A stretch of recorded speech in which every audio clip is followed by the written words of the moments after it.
Can you actually motivate an associate? Or do great principles do something completely different? Hi there, I'm Greg Venning, and welcome back to the Questing Chiropractor, where we help you to enjoy 4 types of profit that come from chiropractic practice. Profit of purpose, where you feel you're deeply aligned with your life's purpose. Profit of time. Profit of your talent. And profit of treasure. You get to enjoy all 4. So for many chiropractors, bringing on an associate starts with hope, more impact, more leverage, more freedom, but somewhere along the way, motivation turns into pressure, frustration, and unmet expectations. And in this episode, we unpack what actually helps associates grow and thrive inside a practice, from clear agreements and shared outcomes to strategy, communication, and expanding what they believe is possible. We cover a lot of ground. 3 key parts we're going to cover here is most chiropractors bring on an associate hoping for growth, freedom, and impact, but why does it often turn into stress, pressure, and disappointment? And what if associates don't fail because they lack motivation, but because the environment around them makes growth difficult? And the moment an associate becomes just a numbers game, the relationship starts breaking down. And as always, as you listen to this, if you think of a friend or a colleague who needs it, please send it on to them and subscribe or give us up to a 5-star rating on the platform you're on. Listen on. Welcome to the Questing Chiropractor podcast. We help you grow as visionary, vital, and capable chiropractors who are always on. We do things differently as we help to elegantly awaken your innate wisdom within.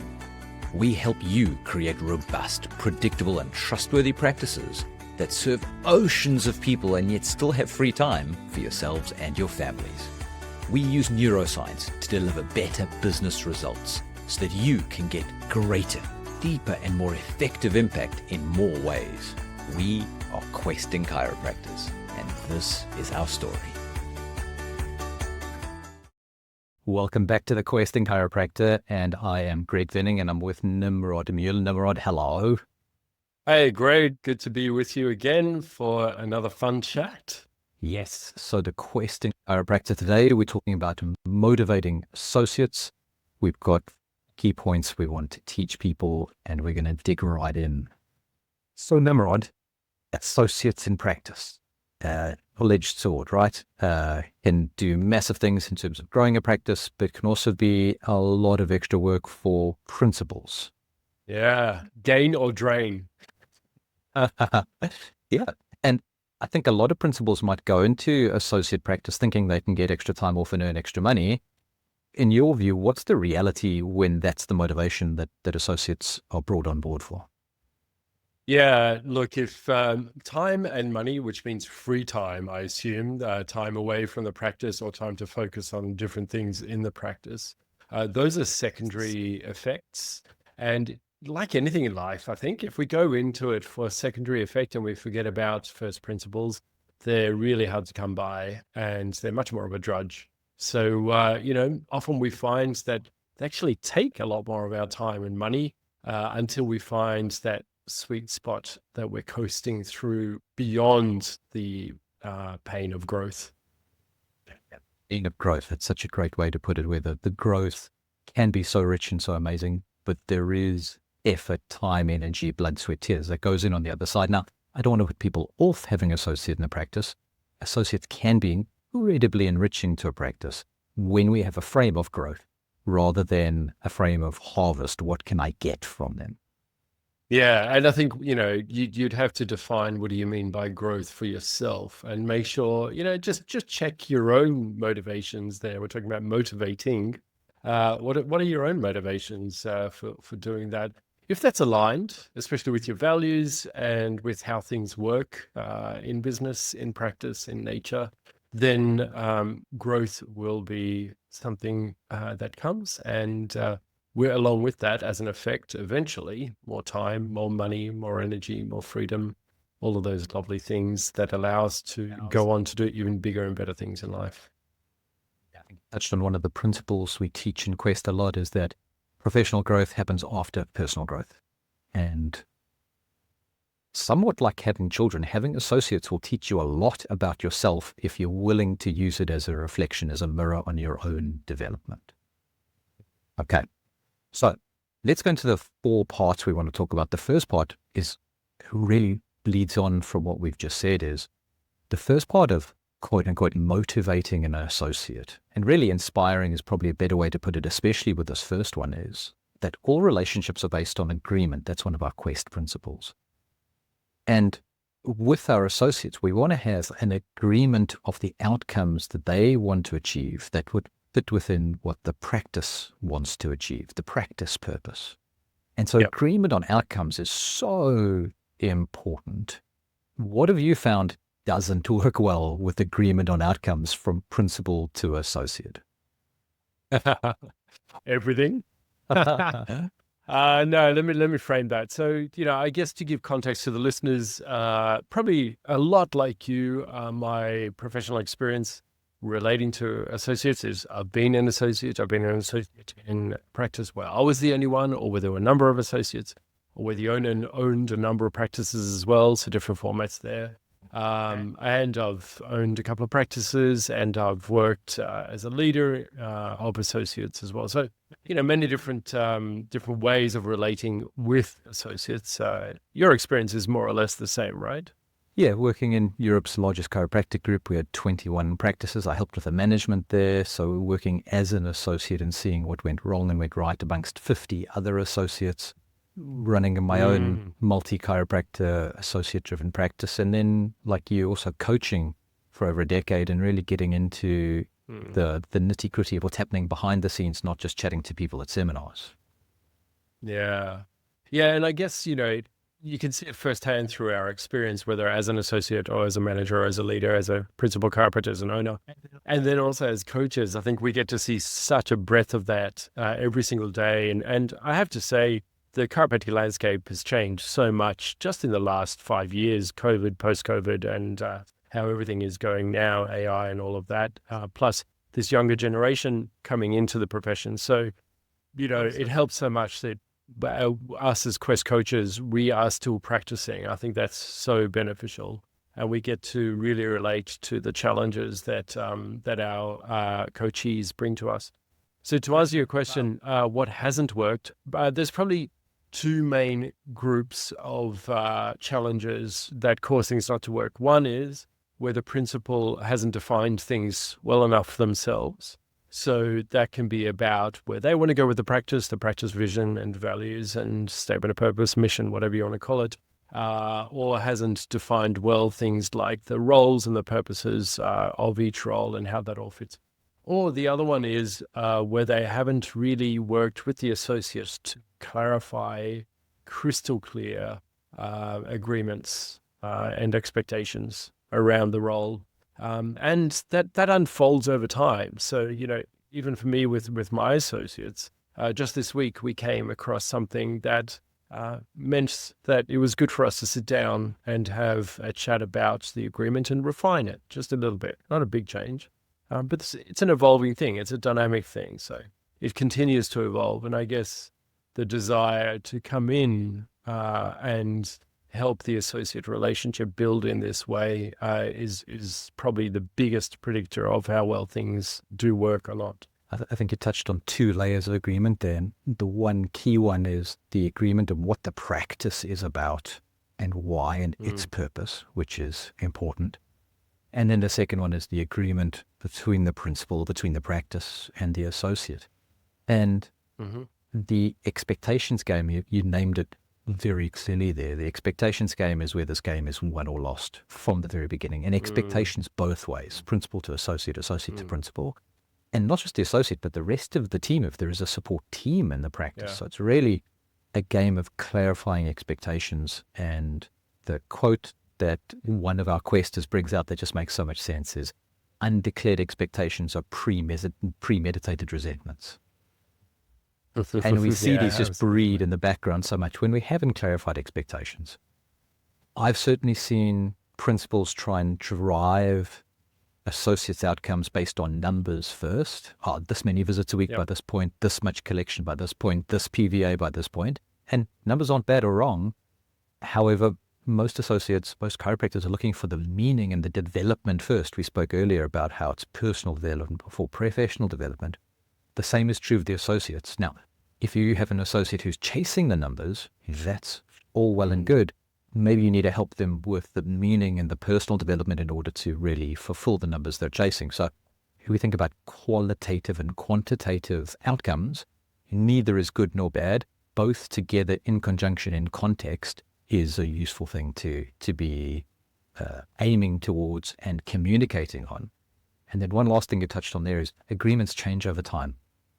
Just because your associate said they wanted something 6 months ago doesn't mean it's the same thing they want now. And they're allowed to change their mind, just like you are. Agreements evolve over time. Well, and more than they're allowed to change their mind, it's a natural product of growth. So as the associate grows, as the team grows, as you as a principal grows, as the practice grows, and as your community changes, it will necessitate a different version of agreements. And so that's about us being adaptable with how life flows, with that beautiful design and the structure we put into place around evolving agreements results in the function of ease that happens with the associates. Okay. So if we can give our listeners a short snapshot of something very tangible here, something very practical, how do you get agreement on outcomes with associates? So we've spoken about what not to do. What's a simple, easy yet open frame that allows you to get into agreement with associates around their desired outcomes on how they want to grow 6 months, a year, 2 years, 5 years, 10 years from now, that then matches the practice? Well, I think the first thing, as I mentioned, is absolute crystal clarity on where you come from with the practice values and vision, direction, mission, statement of purpose, whatever you want to call it. Set that out, because that's the framework, the container within which everyone in the team decides to play along and to keep growing. And so that needs to be really clear in order to help have really clear agreements with the associate. And then that also flows into what you as a principal would love to have for the team and for the team of chiropractors and the associates, whether it's one associate or more. So just like we talked about in the beginning, is it for more money, more time off, more energy for you to do other things? Or is it for greater impact and service to your community? Both can be right, but it's important to have clarity on there. Bringing that to the associate in order to get agreement, that then sets the framework, the border of those agreements, and you're putting that on the table for an open and honest conversation, and looking for alignment, and also looking for any points of friction or contradiction or fragmentation that could be problematic if they're not explored. So really open, transparent conversation. It's really like any relationship you're going to have in your life, personal or professional. The more that these things are brought out into the open, the more healthy that it is. In other words, less subluxation, less interference, more ease, more coordination. Yeah, I think the goal that I get from that is it's a relational process, not a transactional one. It's not what can you get, what can they get. It's how can we do this together in ways that benefit both of us? And how can we have a practice that is set up that is mutually beneficial? And that's where one of our questers on one of our weekly calls today was talking about how he has 3 associates. Each of them has been there for more than a decade, CAs that have been there 7 years plus. And that's set up because of relationship based on agreement and evolving agreements that have gone from there. So great. We've helped people to get the idea of expectations based on agreement, and agreement on outcomes is important. Second part that we're going to explore is then planning a strategy based on those shared, desired, agreed outcomes. Let's start with the same question. Where do people not do well? Where do people do poorly? Where have we done poorly on planning a strategy based on outcomes? Let's assume some level of outcome was reached first. Let's take that as a given.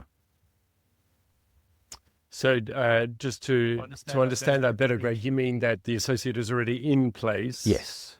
In the practice. Yeah. So let's start with that one. So they might be new. They might just be getting a foothold within the first 6 to 12 weeks, or maybe they've been there for a while and maybe they're a little bit lost and we haven't had a strategy in a while.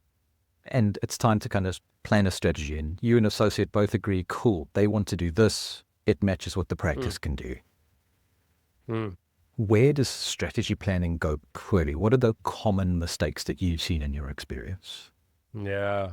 Well, yeah, I mean, I think, there are so many examples that come to mind in terms of where the principal and or the associate and the team as a whole chase shiny objects, looking for immediate gratification, very short-term outcomes.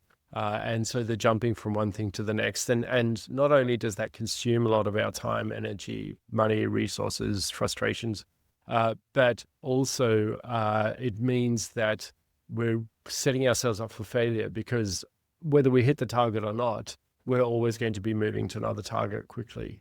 So I think having the patience and perseverance and discipline to sit back and to take a wider view and to start with, again, where is the practice heading in the long term? Let's go 3 years out, maybe 5 or 10 years out, and see in which way are we really wanting to make an impact and leave a legacy of importance through this practice. And then what does that mean for our team and for this associate right now? So the more that's aligned, the more that we'll be able to weather storms, because they're going to come, and they're going to come a lot faster now with AI and biotechnology and the changing landscape of the new generation of chiropractors coming through. And just continuing to really trim the sails and change the rudder as the weather does change as well. So being adaptable, having that resilience, being generative, all of those things that come from the inside out rather than from the outside in.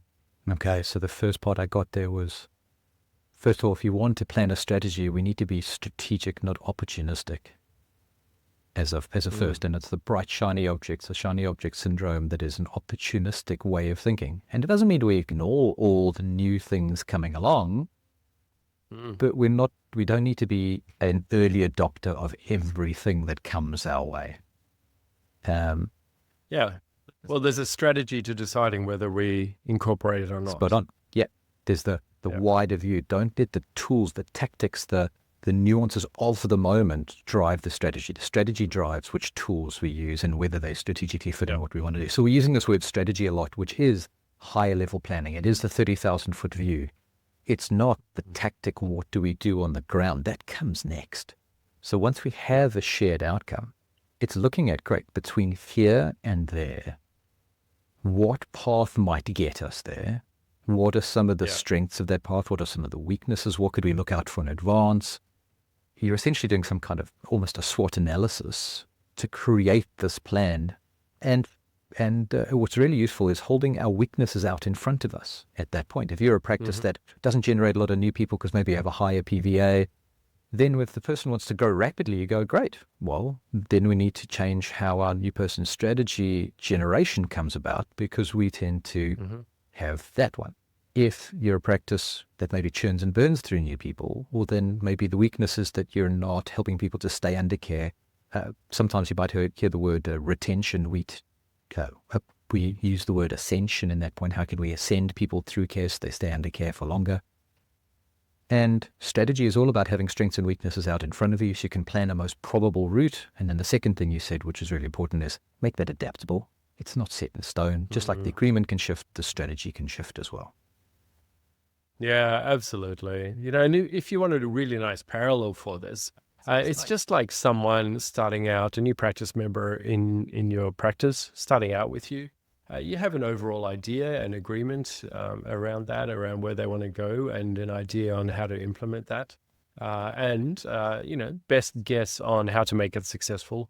And things change over time. And hopefully they're with you for years and years. And through that path, you can see that things change and the agreement changes and the tactics change of what you do. But maybe the objectives are the same, and it's always about realigning your course to that. So it's the same thing with your associate, the exact same thing. Keep that big vision, keep the communication open, apply tactics that are derived from that objective and strategy, and keep adaptable and resilient and flexible, and keep finding more and more ease in what you're doing. Great. So we've got clear agreement on outcomes. We've got a clear plan strategy. The next step, the third step that we're talking about today, the third of our four, is empowering them with skills. And it's almost a misnomer because as the principal, you're not always empowering them with skills, but you're empowering them to gather the skills, to refine the skills, to develop the skills that are relevant to the strategy based on the purpose that they have. And especially with young associates, first couple of years out of varsity, there's often, and I know I was like this, we're on a learning spree. We don't know what we don't know, so we kind of scattershot all of our learning all over the place. And some of that's necessary, but with a wise guiding hand and some gentle counsel, you can help to not narrow that completely, but you can really point in general directions that might help to accelerate their learning experience by not scattershotting too much. I'll go this time. What doesn't work with empowering skills is trying to force associates into skills that you think fit your practice and your mold, but aren't what they truly want, or without really showing them what's in it for them. So one of the common ones, especially for newer grads, is they might talk about their clinical skills, their adjusting skills, but they tend not to have on their radar too much their communication skills. And so helping them to gently see that a huge part of their quote unquote their success in their practice life is communication as much as it is clinical and adjusting, without putting one above the other one. But often the communication one, it's usually their first 6 months in practice where they hit the optimism has started to fade and things are starting to grind them and they're starting to realize that being clinically excellent, while it's useful and good, doesn't guarantee some kind of practice success. Yeah, and if they're a new grad, they're probably not clinically excellent. Yeah, that they might have been taught that they are. Yeah. Yeah, I think it's an interesting one, the communication one, because what I often see is new grads, a newer grad, so they may have been out a couple of years, at some point very quickly realize that their communication's what's letting them down, and they're really frustrated by it, very often in the first visit or in the second visit, in the report of findings. And so what they do is they do what they've learned to do, which is look for the tactic that's going to help them solve that, which means the instant gratification. So they go around and they'll ask experienced chiropractors, what's the one word or phrase I need to learn to repeat that's magically going to get people to be converted and to start care? Really reductionistic, mechanistic view of communication. So I actually see this quite early on in their practice experience. But probably what you're referring to later is the slightly zoomed out idea of, that won't work. I need to look for who I am as I'm being relational rather than transactional with the person. Spot on. And I think it's also a similar thing with technique and clinical skills. In the beginning, it feels like the more tactics I can collect, the more tools I can put in my toolbox or tool bag, the more that I can be good because I can have more and more and more to pull out. Versus, let me step back and take a bigger view and realize that this is about finesse, mastery, and the beauty that comes with really applying myself with the depth of discipline to doing what I do in order to create relational transformation with someone. So it's not about always having the right hammer and screwdriver available for every nail and screw, but rather, how can I learn to really apply myself to beautifully create transformation here? That's golden. If we can help our associates towards that level of thinking, that level of belief, then empowering them with skills is easy because they will be gravitated towards the things that build towards that path. And you as the principal will simply need to do what you would love to do, which is to support them, create the facilities that allow them to shine, and then they shine through.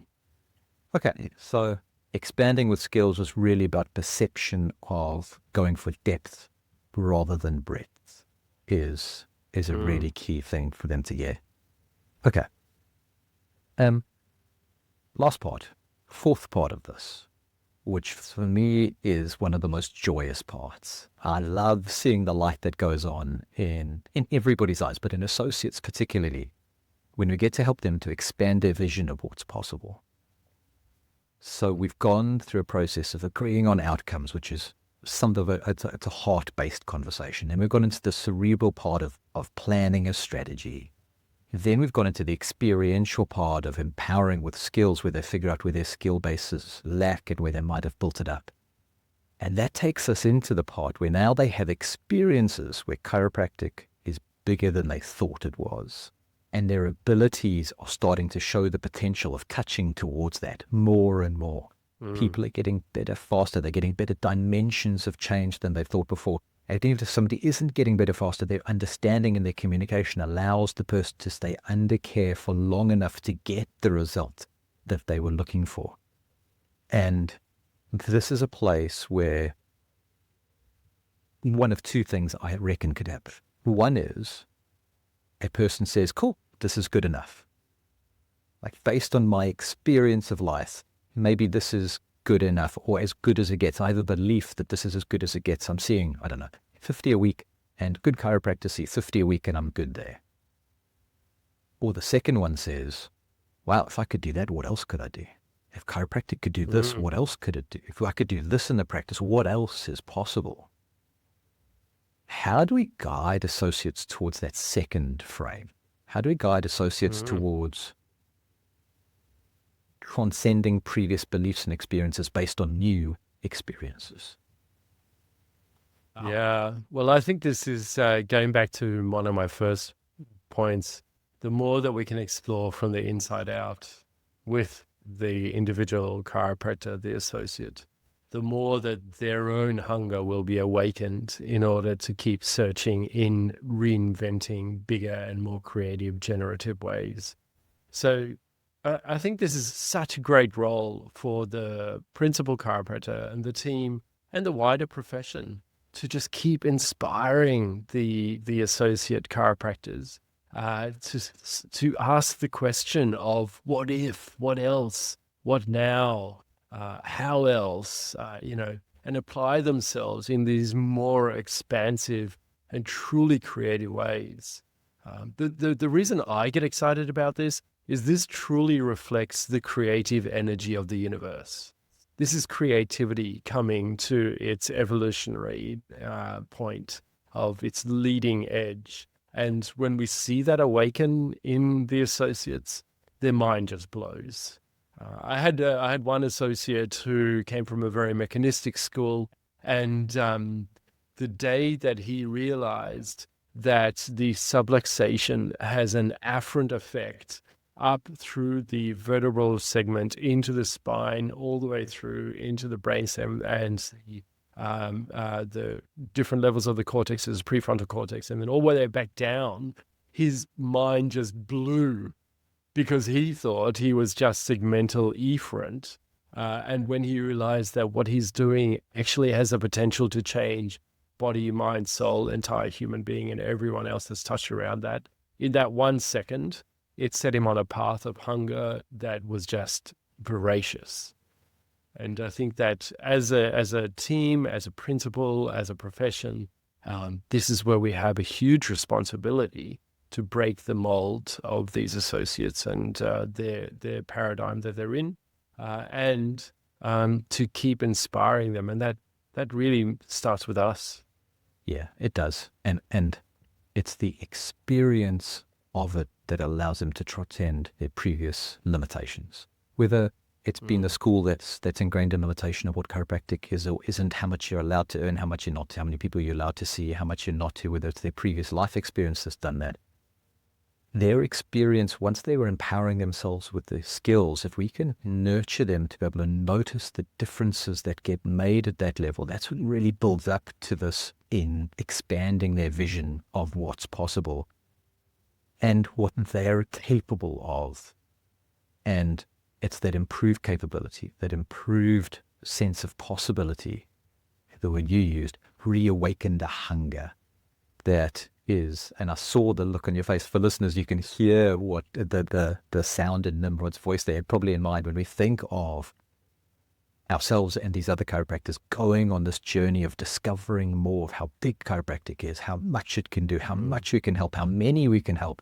It is just constantly inspiring and so exciting. That's what we love here at Quest, is that just drives us all the way. It does. Yeah. It really does. Beautiful.